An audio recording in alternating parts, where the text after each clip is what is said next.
Hello friends, मैं हूं मनीष और आप देख रहे हो देसी फार्मिंग। और आज हम इस वीडियो में बात करने वाले हैं कि बॉयलर के जो छोटे पोल्ट्री फार्म हैं, 1000 बर्ड का हो या 2000 बर्ड के, तो ये फार्म क्यों बंद हो जाते हैं। तो यहाँ पर आप लोगों को 10 टॉपिक बता रहा हूँ, 10 पॉइंट बता रहा हूँ, जिनकी वजह से जो बॉयलर छोटे पोल्ट्री फार्म हैं वो अक्सर बंद हो जाते हैं। आपने देखा होगा कि बहुत सारे पोल्ट्री फार्म आपके आसपास जो हैं खुलते हैं और कुछ ही समय में वो बंद हो जाते हैं। तो उनके क्या कारण है? अगर आप लोग भी कोई प्लानिंग कर रहे हो 1000-2000 बर्ड के पोल्ट्री फार्मिंग खोलने की, आप बॉयलर की पोल्ट्री फार्मिंग करना चाहते हो 1000-2000 की, तो आपके लिए ये वीडियो बहुत इम्पॉर्टेंट है। तो आप इस वीडियो को शुरू से लास्ट तक बिना स्किप करे पूरा वीडियो ध्यान से आप देखिए और समझिए जो जो पॉइंट बता रहा हूँ, ताकि आप लोग भी कभी भी अगर पोल्ट्री फार्म खोलो तो आपका फार्म बंद ना हो। तो चलिए अब हम देर नहीं करते और शुरू करते हैं इस वीडियो को। तो वीडियो को शुरू करने से पहले एक छोटी सी रिक्वेस्ट है आप लोगों से कि यदि आप बॉयलर पोल्ट्री फार्मिंग या देसी पोल्ट्री फार्मिंग करते हो तो आप हमारे चैनल को ज़रूर सब्सक्राइब करिएगा, और अगर वीडियो पसंद आए तो लाइक भी करिएगा, और कोई किसी तरह का सवाल हो तो कमेंट बॉक्स में ज़रूर लिखिएगा। और आपको ये वीडियो कैसा लगा ये भी लिखिएगा। इस वीडियो में जो मैंने बताया है वो आपको बातें कैसी लगी तो वो भी आप कमेंट बॉक्स में ज़रूर से ज़रूर कुछ ना कुछ लिखिएगा। तो चलिए अब हम बताते हैं कि जो पोल्ट्री फार्म है छोटे वो क्यों बंद हो जाते हैं। तो देखिए, सबसे पहला जो कारण होता है तो वो होता है कि जो भी पोल्ट्री फार्मिंग करना शुरू करता है तो वो हमेशा दूसरों को देख करके शुरू करता है। वो दूसरों को देखता है कि उस व्यक्ति ने मुर्गी पालन शुरू किया है बॉयलर का, तो वो देख करके पोल्ट्री फार्मिंग शुरू कर देता है। तो सबसे पहली गलती उसकी यही होती है, बिना सोचे समझे किसी को देखकर आपको मुर्गी पालन शुरू नहीं करना है, ना ही यूट्यूब पर वीडियो देख करके और ना ही किसी को करते हुए देख करके आपको पोल्ट्री फार्मिंग करना है। दूसरा पॉइंट है आपका कि जानकारी का अभाव। अब चूंकि हमने किसी और को देख करके पोल्ट्री फार्म खोलने को सोचा है या हमने खोल दिया है, लेकिन हमारे पास जानकारी का अभाव होता है, किसी तरह की कोई जानकारी नहीं होती है। मुर्गी को, बर्ड को हम कैसे पालते हैं शुरू से लास्ट तक की, और उसको कब हमको सेल करना है, उसमें कितनी लागत आने वाली है, कितना खर्चा होने वाला है, तो इसके बारे में हमें सही से किसी तरह की जानकारी नहीं होती है। क्योंकि हमने यहाँ पर जो फार्मिंग की है वो दूसरों को देख करके हमने शुरू की है। तो दूसरी गलती बहुत सारे लोग ये करते हैं कि उनके पास जानकारी का अभाव होता है। अब हम बात करते हैं तीसरे पॉइंट की। तीसरा पॉइंट क्या है कि जो फार्म का है वो मैनेजमेंट सही तरीके से नहीं होता है। क्योंकि हम, सीधी सी बात है, अगर हम फार्म को अगर अच्छा मैनेजमेंट नहीं देंगे, देखिए अगर हम बॉयलर की फार्मिंग करने जा रहे हैं 1000-2000 बर्ड की, लेकिन जो हमारे फार्म का मैनेजमेंट है वो सही से नहीं है, या फिर हमें फार्म के मैनेजमेंट की सही जानकारी नहीं है, तो जो हमारे फार्म में दिक्कत आएगी, ठीक है, तो उससे आपका लॉस ही होना है। और जब लॉस होगा तो निश्चित है कि आपका फार्म आपको बंद करना ही पड़ेगा। तो जो फार्म का मैनेजमेंट है, अगर उसकी जानकारी नहीं है तो भी आप पोल्ट्री फार्मिंग मत करिए। चौथा कारण, ठीक है, तो चौथा कारण है चिक्स की सही जानकारी ना होना। अब भाई कह दो बॉयलर में कौन सी चिक्स की जानकारी, तो मैं आप लोगों को बता दूं कि देखिए बहुत सारे जो नए फार्मर होते हैं उनको चिक्स की कोई जानकारी नहीं होती। कौन सा चिक्स हमारे फार्मिंग के लिए अच्छा रहेगा, कौन सा बर्ड हम ऐसा कौन सा चूजा डालें और किस सीज़न में कौन सा चूजा डालें, इसकी जानकारी नहीं होती। ठंड के सीज़न में दूसरे बर्ड, दूसरी ब्रीड, दूसरा चूजा पड़ता है, गर्मियों में दूसरा चूजा पड़ता है। तो इस तरह से चूजे की उनको जानकारी नहीं होती है। दूसरी चीज़, वो लोकल जो है चूजा डाल लेते हैं, ठीक, कंपनी का चूजा नहीं है, उनको जिसने सलाह दे दिया कि आप ये डालिए तो उन्होंने उस चूजे को डाल लिया, ठीक है। तो यहाँ पर चूजा कितना डालना है, कब डालना है, कौन सा चूजा डालना है, तो चूजे की सही जानकारी ना होने की वजह से उनका बहुत सारा चूजा ही मर जाता है और वो बर्ड सही से शुरू से लास्ट तक तैयार भी नहीं हो पाता है। इसकी वजह से उनका नुकसान होता है और फार्म उसके बाद बंद हो जाता है। पांचवा पॉइंट है कि फायदे को देखना, ठीक है। क्या करते हैं, जब हम किसी को देखते हैं कि फार्म पे जाते हैं और पूछते हैं उनसे कि भैया ये मुर्गी पालन में कितना फ़ायदा होता है, ठीक है, ब्रॉयलर मुर्गी पालन या देसी मुर्गी पालन, कोई भी मुर्गी पालन में कितना फ़ायदा होता है। हम क्या पूछते हैं उनसे? फ़ायदा। तो भाई वो फ़ायदा अगर आपने पूछा है वो आपको फ़ायदा ही बताएंगे, नुकसान तो बताएंगे नहीं। यहीं पर सबसे बड़ी गलती हो जाती है कि हम सिर्फ फ़ायदा देखते हैं और उसमें जो नुकसान होने वाला होता है वो हम नहीं देखते हैं।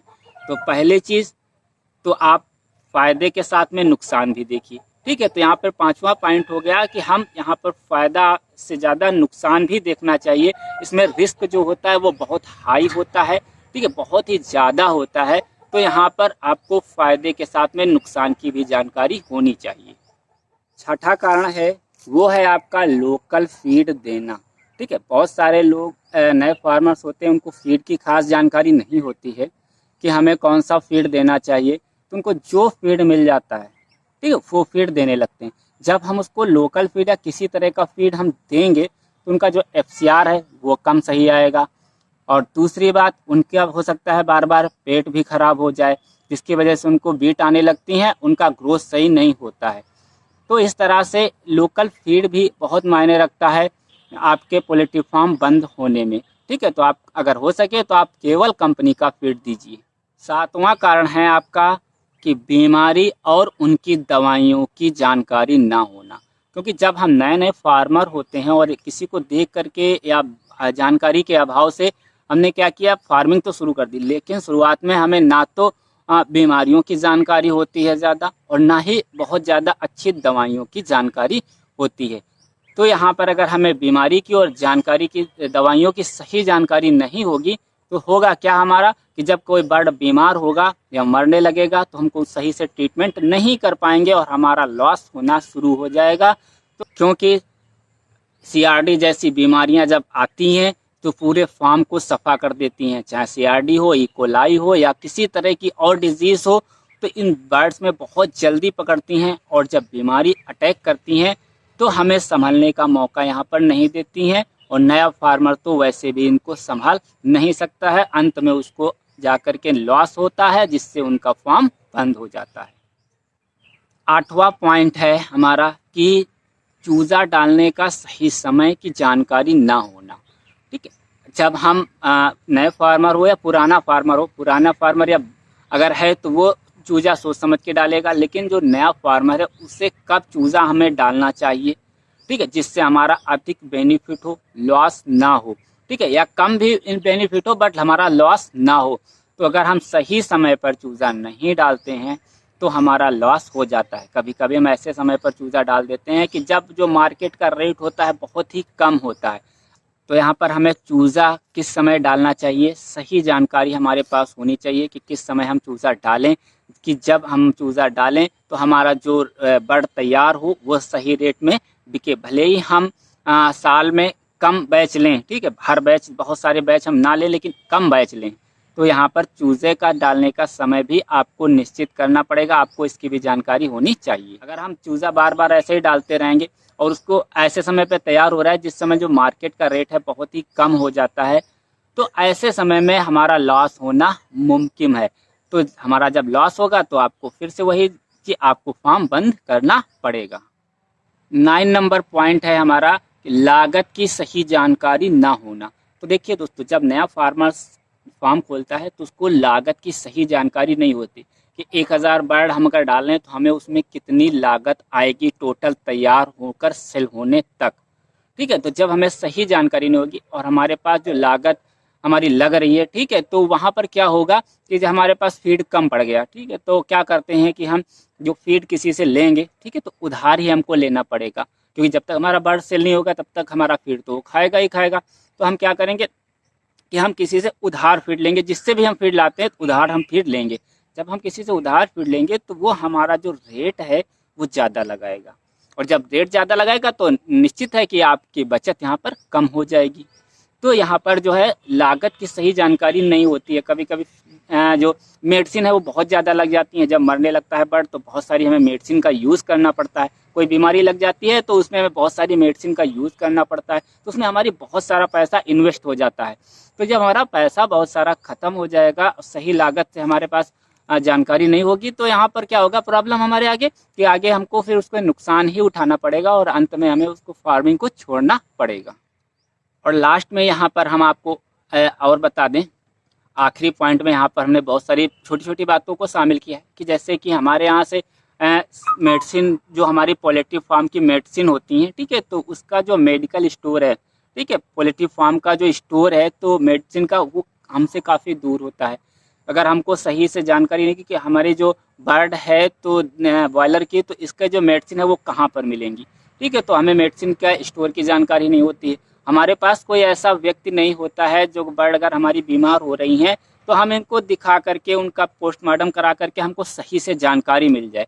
तो एक तरह से आप ये समझ लीजिए कि कोई सुपरवाइज़र नहीं होता है या कोई ऐसा डॉक्टर हमारे संपर्क में नहीं होता है जो कि हमारे बर्ड की देख करके हमको बता सके कि इसमें ये बीमारी है, आप इस तरह की दवाइयाँ दीजिए, ठीक है। और यहाँ पर मार्केटिंग भी बहुत ज़रूर मायने रखती है। तो मार्केटिंग का क्या सिस्टम है कि हम सीधा एक डीलर को पकड़ते हैं और उस बर्ड हम एक साथ में सेल कर देते हैं, क्योंकि वहाँ पर जब हम डीलर को डायरेक्ट हम सेल करेंगे तो क्या करता है वो कि वो 10 रुपया 12 रुपया किलो लेस करके हमसे माल खरीदता है, तैयार माल, ठीक है। अगर यहीं पर अगर हम मार्केटिंग खुद कर लें, यानी कि अगर कोशिश हम करें कि 1000 ही बर्ड तो हैं, 1000-2000 बर्ड हैं, तो कोशिश करें कि हम 10, 15, 20 कटर ऐसे पकड़ लें जो हमसे हमारा माल जब तैयार हो तो हमसे डायरेक्ट माल खरीदें। तो यहाँ पर आपको जो बेनिफिट है वो मार्केटिंग में और भी ज़्यादा आपको मिलेगा। तो दोस्तों यहाँ पर हमने लगभग 10 पॉइंट आपको बताया है। आपने अगर इनको अच्छी तरह से समझ लिया है तो आप आगे फार्मिंग अगर कभी करोगे तो आपको फ़ायदेमंद रहेगी। तो दोस्तों ये मैंने 10 पॉइंट बताए हैं, अगर आपने इनको अच्छी तरह से समझ लिया है तो निश्चित आप अपने फार्मिंग में सफल होगे। तो दोस्तों अगर वीडियो पसंद आया हो तो लाइक कर दीजिए, चैनल को सब्सक्राइब नहीं किया तो चैनल को सब्सक्राइब कर दीजिए और कोई सवाल हो तो कमेंट बॉक्स में लिखिए। Thank you for watching this video.